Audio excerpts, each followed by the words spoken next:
Major 9 chords, I think, get a bad rap because they're often used in the wrong places.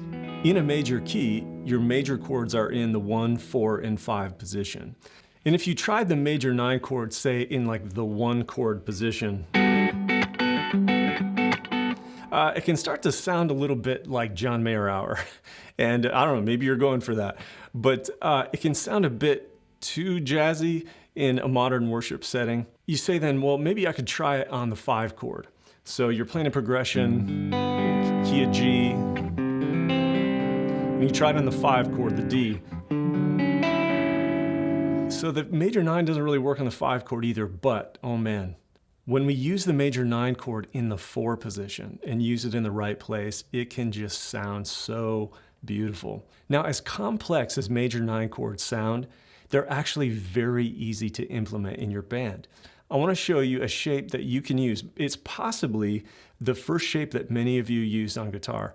I want to show you how to use that shape to create a beautiful, complex major 9 chord. It's all about playing it in the right position. So grab your guitar, tune it up. Let's get started.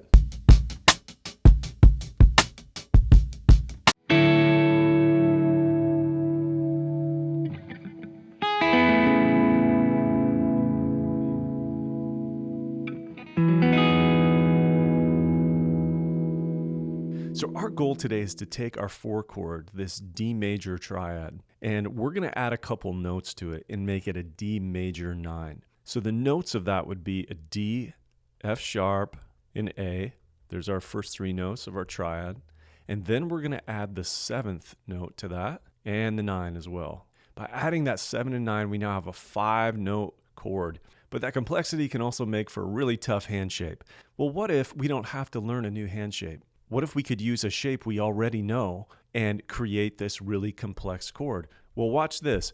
Our song today is in the key of A. And the notes of an A major chord, look at this, are A, C sharp, and E. Do you notice any similarities between this triad here and our D major 9 over here? Do you see it?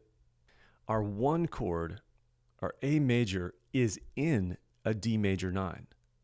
So what I'm going to do in this song is every time I see a 4 chord, instead of playing a D major triad, a D, F sharp, and A, I'm instead going to play this 1 chord triad, the A, C sharp, and E, over top of this 4 chord. And by doing that, by having a bass player underneath who's playing this D, and some other instruments who are playing some of these notes here, I'm going to add on top of that this 5th and 7th and 9th of the D major 9 chord and add tons of complexity by doing that. And we're going to do this all by using a shape you've probably seen before. Yes, this D shape up on the 9th fret is going to be our A major triad. And that's what we're going to use for our 4 chord. Let's see how this sounds. Worthy God.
Back to the 1.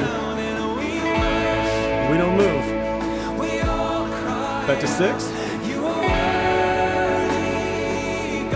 To the 5. Sus4.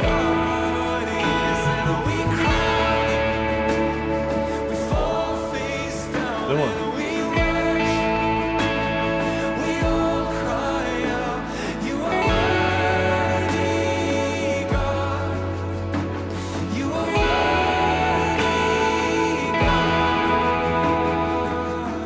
Now, beauty, is in the eye of the beholder, and we have an international audience. So I bet some of you around the world think that sounded great. Others of you are like, I don't know. Which is why we really need to use our ear and some wise judgment when using this. A major 9 chord is like a strong cologne.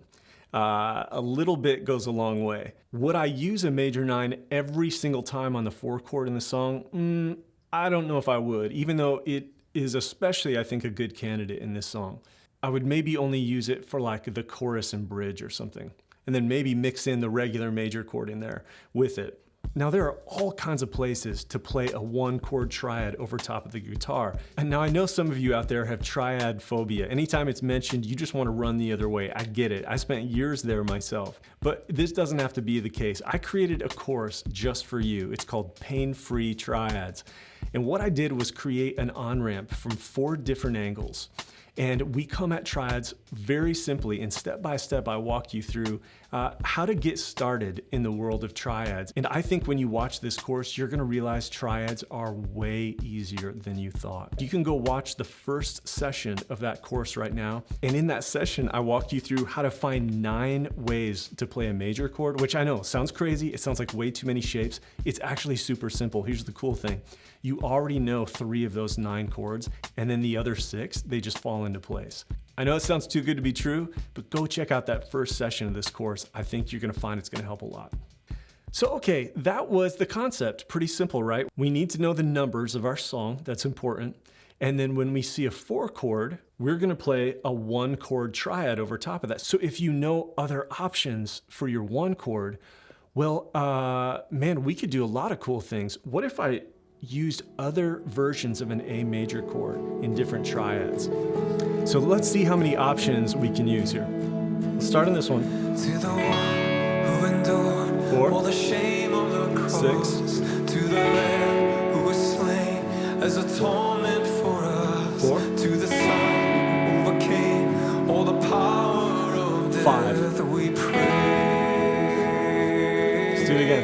Here we go. Let's try this 1 chord. For the stripes, for the wounds, for the beating you bore, 6, for the tears, for the blood that was willingly 4. Let's go down here. poured, for the merciful, wonderful majesty of your love.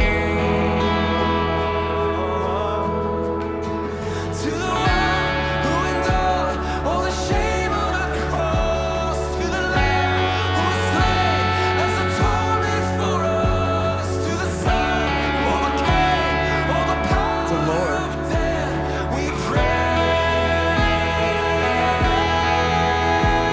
For the stripes, for the wounds, for the beating you bore, for the tears and the blood that was willingly poured, for the merciful, wonderful majesty of your love. All right, so you can see how many options we would have to add different color layers depending on where we want to play in that song. Do we want to play high? Do we want to play low? If we know how to find a major chord triad, well, we have all kinds of options. You could leave right now and go have fun with that, but can I just show you one more thing? All right, so instead of playing our 4 chord right here, this is what we're gonna do. We're gonna take this note back to here. Okay, so we're gonna play this whole song right up in here. So instead of playing like that now, I'm gonna play like this. So it's like that. You ready? To the one who endured all the shame of the Still a major 9 chord. to the Lamb who was slain as atonement. The only difference is we're gonna use it for the 6 too. Overcame all the power Isn't that great? of death, we pray. 5. The 5 is right there. For the stripes, for the wounds, for the beating you bore, for the tears, for the blood that was willingly poured, for the merciful, wonderful majesty of your love. To the one who endured all the shame of the cross, to the Lamb who was slain as atonement for us, to the Son who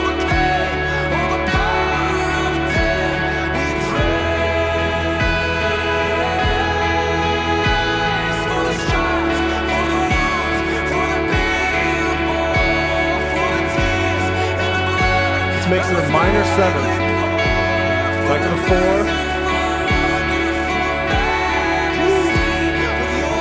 5. Sus. Let's play the chorus right here. To the 1. How about we do this? With a 9 in there. 6. 5.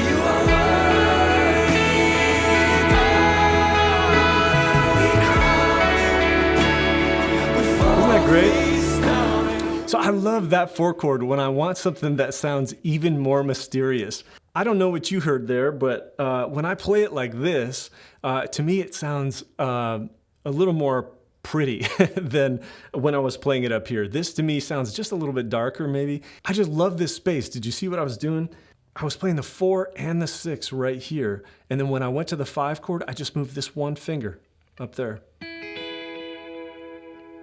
And then for the 1 chord, what I did is instead of coming back to play this, you just slide back up and play. I stayed up here and I just slid this finger right there. And I always have my finger flattened up here. It's like my finger's flattened and we're just always adding stuff on top. I added these 2 notes and kept this note in there. So now it's the 9 on the 1 chord. Nice airy tone on that 1 chord. So these colors are really strong. They're beautiful, they're complex, but they need to be used at the right spot.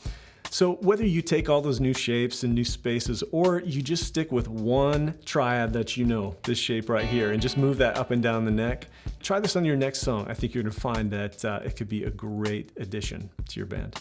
And again, if you want to start to figure out the world of triads, I have a course made just for you. It's a super simple on-ramp into the world of triads so you can start incorporating concepts like this. Guys, we'll see you next time.